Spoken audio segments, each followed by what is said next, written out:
నమస్తే. ఇన్నాళ్ళు నన్ను సపోర్ట్ చేస్తూ, ఎంకరేజ్ చేస్తూ మీ ప్రేమని నాకు అందిస్తున్న ప్రతి ఒక్కరికి కృతజ్ఞతలు.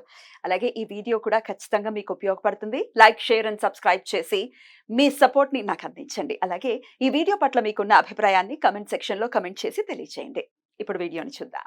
నమస్తే. Welcome to our channel. నేను పద్మిని. ప్రస్తుతం మనతో పాటు ప్రముఖ ఆధ్యాత్మికవేత్త, ఆస్ట్రాలజర్ అండ్ న్యూమరాలజిస్ట్ తనిష్క గారు ఉన్నారు. మాట్లాడదాం. తనిష్క గారు నమస్తే. నమస్తే అమ్మా.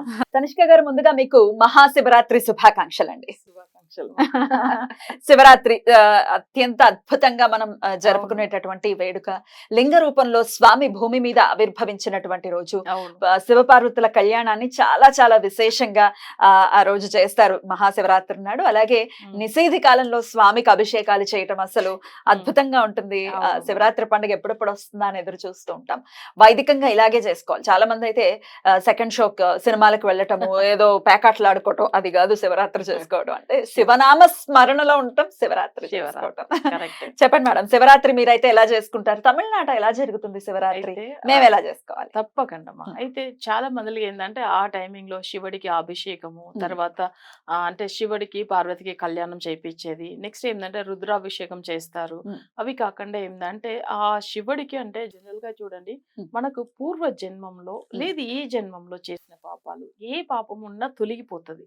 శివుడికి అభిషేకం చేస్తేనే మన పాపం తొలగిపోతుంది.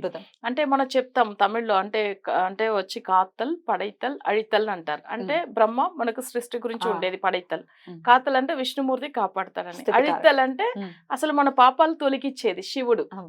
సో అలా ముగ్గురు గురించి చెప్పేటారు. అసలు నిజంగా చెప్పాలంటే శివుడు దగ్గర ఏంది మన పొందుతాం, ఒక్కసారి మొక్కినా కూడా మన పాపాలు తప్పకుండా తొలగిపోతుంది.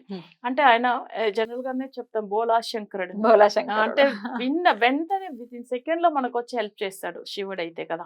అయితే చాలా వరకు ఎందుకు ఎక్కువ మందులు శివుడిని పూజిస్తారంటే వెంటనే తను వల్ల అసలు మనకు మంచి ఫలితం పొందుతుంది. అంటే ఆయనకి ఎట్లా ఉంటుందంటే చిన్న వాళ్ళు కూడా ఇప్పుడు మశానంలో కూడా చూడండి ఎప్పుడు ఆయన ఉంటాడు, చూసా తెలుసు కదా. మశానంలో ఎందుకు ఉంటాడు? యాక్చువల్ గా చనిపోయిన తర్వాత ఆ ఆత్మ అనేది అక్కడికి వెళ్తది కదా, ఆ వెళ్ళిన వెంటనే బాధపడుతుందంట, భయపడుతుంది, భయము బాధ కూడా పడుతుంది. మన చుట్టూ ఇక్కడ ఎవరు లేదు కదా, మన వాళ్ళందరినీ వదిలేసి వచ్చేసామని చెప్పి. సో ఆ భయానికి లేదా ఆ బాధకు అసలు అప్పుడు ఏం చేస్తాడంటే ఆయన చూసుకుంటాడంట శివుడు, నేను ఉన్నాను ఇక్కడ మీ గురించి అని. ఎందుకంటే ఆయన చూడండి ఎప్పుడు ఆయనలో అసలు విభూతి పూసుకొని అసలు ఆ మట్టిలో అంతా అట్లానే ఉంటాడు కదా, మశానంలోనే ఉంటాడు ఎక్కువ. అంటే మన మీద ఎక్కువ ప్రేమ ఎవరికి ఉంటుందంటే శివుడికి ఉంటుంది, తండ్రికి మాత్రం ఉంటుంది. అందుకే జగతపితరౌ వందే పార్వతీ పరమేశ్వర అట్లా అని చెప్తాం కదా. సో అందులో శివుడే ఎక్కువ. సో అందులో మనం ఏంటంటే భగవంతుడే కూడా పాపాలు చేస్తే అంటే బ్రహ్మ అతి దోషం అంటే ఎవరైనా ప్రాణం తీస్తే కూడా శివుడిని పెట్టిదా అభిషేకం చేసి ఆ పాపం తొలగించుకుంటారు. దీనికి ఎగ్జాంపుల్ ఏంటంటే మన రాముడు కూడా చూడండి, రావణాసురుడిని వధం చేసిన తర్వాత సో శివలింగం పెట్టి ఆయనకు అభిషేకం చేసి ఆయన కర్మ తొలగించుకోవడానికి చేస్తారు కదా. రామేశ్వరంలో కూడా అవే జరిగింది. అయితే కూడా మనం చూసాము జనరల్ గా ఏంటంటే అన్ని దేవతలు ఒకటే, కానీ దేవుడే తప్పు చేసినా కూడా దానికి ఏదో ఒకటి మన సొల్యూషన్ వెతుకోవాలని దేవుడు కూడా చూపిస్తాడు మనకు. అలానే పూర్వ జన్మంలో కానీ ఈ జన్మంలో కానీ లేకపోతే చాలా మందులు మేము ఎంతో బాధపడుతున్నాం చెప్తూ ఉంటారు చూడండి. ఇలాంటి వాళ్ళకి ఆ మహాశివరాత్రి రోజు అంటే ఆయనకు అభిషేకం చేయవచ్చం లేదు, ఆయన గురించి కొంచెం మనం ఏంటంటే కొల్లిమలలో యాగాలు చేస్తాము. చాలా స్పెషల్ గా ఉంటుంది, మంచి పూజలు. అందులో ఏంటంటే 18 సిద్ధర్లు అక్కడ పూజ చేసిన స్థలం అన్నమాట. అది సిద్ధర్లు అంటే ఋషులు, అంటే మన సిద్ధులు అని అంటారు తెలుగులో, మేము సిద్ధర్లు అంటాము, తమిళంలో సిద్ధర్లు అంటారు. ఇప్పుడు ఒక్కొక్క సిద్ధరు అసలు అక్కడ ఏంటంటే శివుడిని మొక్కిన స్థలం అన్నమాట. అక్కడ 18 సిద్ధులు అసలు పూజలు చేసి ఇప్పటికి కూడా అసలు చాలా పాతకాల శివలింగాలు ఉంటది అక్కడ. సో ఇవన్నీ వీళ్ళు అంటే భూమి లోపల ఉంటుంది, కొన్ని అవన్నీ తీసి పెట్టి అభిషేకాలు పూజలంతా జరిపిస్తున్నాము. అవి కాకుండా ఏంటంటే హోమాలు కూడా అక్కడ చేస్తాము. ఇట్లా కొన్ని అంటే ఎక్కువ నెగిటివ్ ఎఫెక్ట్ ఉన్న వాళ్ళకి కూడా యజ్ఞాలంతా చేపిస్తాము. ఇప్పుడు ఏంటంటే చాలా వరకు ఏంటంటే ఇప్పుడు నెగిటివ్ ఎఫెక్ట్ బ్లాక్ మ్యాజిక్ ఉంది అని చెప్పి బాధపడే వాళ్ళు, కొంచెం శత్రు భయం ఉండేవాళ్ళు, వీళ్ళకి అందరికీ కూడా మనం అక్కడ పూజలు చేపిస్తాం. అసలు అసలు చాలా పవర్ఫుల్ గా ఉంటది. అది కూడా మిడ్ నైట్ లో చేస్తాం. అవును, నిశీధి కాలంలోనే అవును, చేస్తారు. అది ఎందుకంటే ఇప్పుడు శివరాత్రి కాబట్టి ఇంకా మిడ్ నైట్ లోనే ఉంటది మా పూజలు కూడా. సో చాలా వరకు అలా చేసుకోవచ్చము. లేదు ఇక్కడ కూడా ఎవరైనా కావాలంటే కూడా వాళ్ళు అక్కడ నుంచి వచ్చి ఎవరింట్లోనో కూడా హోమాలు కావాలంటే కూడా శివరాత్రి రోజు కూడా చేపిస్తారు. సో ఎవరైనా సమస్యలు ఉన్న వాళ్ళు ఎట్లాంటి సమస్యలు ఉన్న వాళ్ళు కాంటాక్ట్ చేయొచ్చు. ఇప్పుడు ఎక్కువ మేము ఎన్నో కష్టాలు పడుతున్నామండి. ఇప్పుడు దాకా మాకు హెల్త్ ఇష్యూస్ అసలు క్యూర్ అవ్వట్లేదు, చాలా ఆరోగ్య సమస్యలు ఉన్నాము అని చెప్పేవాళ్ళు చేసుకోవచ్చము.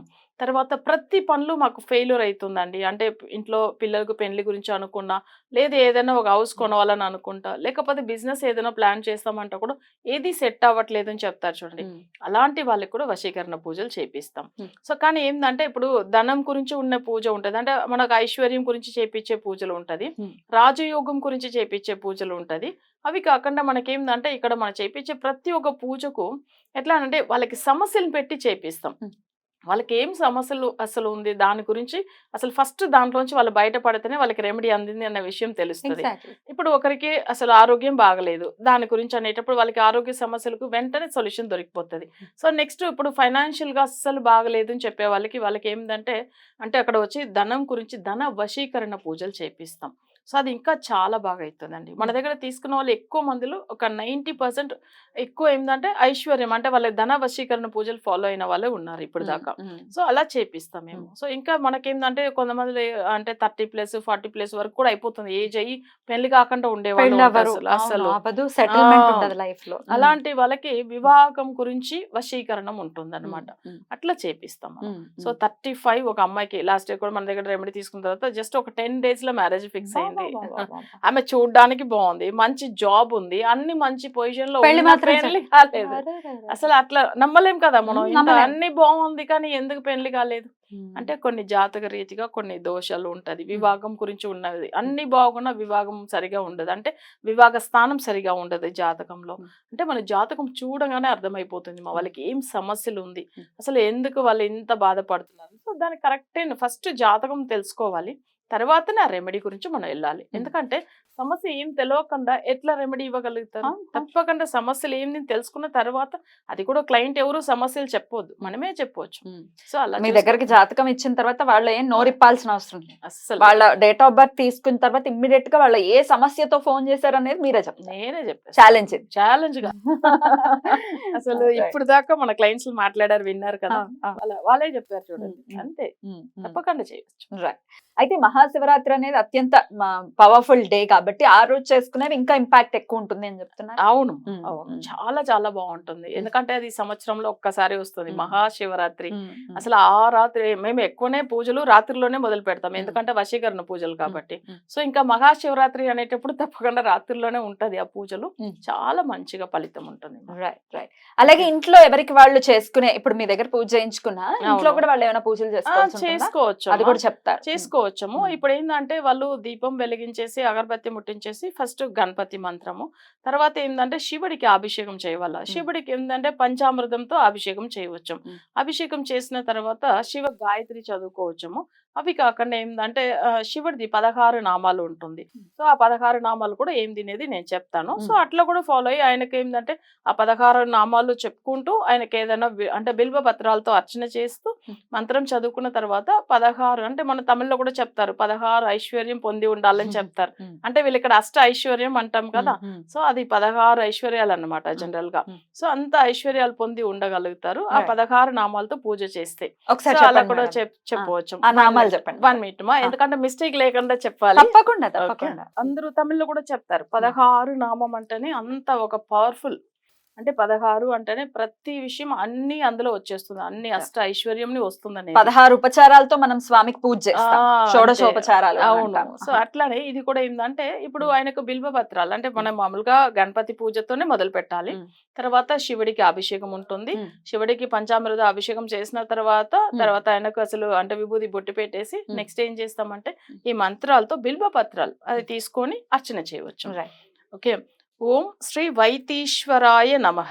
ఫస్ట్ మంత్రం ఓం శ్రీ వైతీశ్వరాయ నమః, ఓం ప్రగదీశ్వరాయ నమః, ఓం కబాలీశ్వరాయ నమః, ఓం వెల్లీశ్వరాయ నమః, ఓం మల్లీశ్వరాయ నమః, ఓం మునీశ్వరాయ నమః, ఓం విశ్వేశ్వరాయ నమః, ఓం సరవేశ్వరాయ నమః, ఓం విశ్వ భారుషాయ నమః.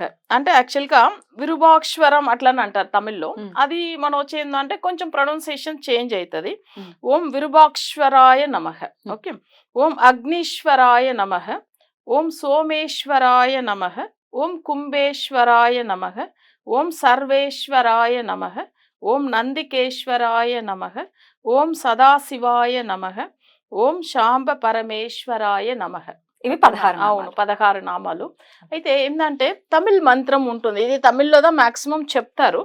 అంటే అంత మంచిదన్నమాట. వెల్లీశ్వరాయ అంటే వెల్లి అంటే శుక్రుడికి సంబంధించింది. ఇట్లా ఒక్కొక్క దానికి ఒక్కొక్క కూడా రిలేట్ అయింది దాంట్లో ఉంటుందన్నమాట. అయితే ఇది వచ్చి ఏందంటే మనం ఈ మంత్రం అంటే నమః అనేటప్పుడే తను గొప్పగా చెప్పేది కదా. సో ఇక్కడ మనకు ఆ మంత్రం అనేటప్పుడు ఏమైతుందంటే ఈ 16 నామాలతో ఆయనకు పూజించేటప్పుడు ఏమైతుందంటే మనకు అసలు ఇంట్లో ఉండే వాళ్ళు, ఎందుకంటే కొంతమంది పూజలు హోమాలు జపాలు చేసుకోవడానికి వీలు కాకపోతే ఈ 16 నామాలు చాలా ఈజీగా ఉంటది. అవి చక్కగా చేసుకొని బిల్వ పత్రాలని ఒక్కొక్క నామానికి ఒక్కొక్క బిల్వ పత్రం వేయొచ్చు. కొంతమంది ఏంటంటే 16 కాయిన్స్ తో కూడా అర్చన చేసి దాన్ని తీసి మళ్ళీ సేఫ్ గా పెట్టి పూజ గదిలో పెట్టిన తర్వాత ఈ మంత్రం చదివేసి అంటే క్యాష్ బాక్స్ లో పెడతారు. సో అది కూడా అలా కూడా చేసుకోవచ్చు వాళ్ళు. ఎందుకంటే ఆయన ఒక బ్లెస్సింగ్స్ ఉంటది, మనకు ఐశ్వర్యం వస్తే మంచిగా ఉంటామని ఆయన మీద చేసే నమ్మకంతో చేసేదన్నమాట. ఓకే, ఇలా చేసుకోవచ్చమ్మా. ఎందుకంటే కుబేరుడు కూడా శివుని మొక్కిన తర్వాతనే మళ్ళీ అష్ట ఐశ్వర్యం తిరిగి వచ్చింది, ఆయనకు ఆధిపత్యం కూడా. అందుకని మనం ఏం చేయవచ్చమంటే అలా కూడా చేసుకోవచ్చమ్మా. ఇది చాలా బాగుంటది. బ్యూటిఫుల్. చాలా చాలా బ్యూటిఫుల్ గా ఎక్స్ప్లెయిన్ చేశారు. Thank you so much. మరొకసారి మీకు మహాశివరాత్రి శుభాకాంక్షలు. నమస్కారం.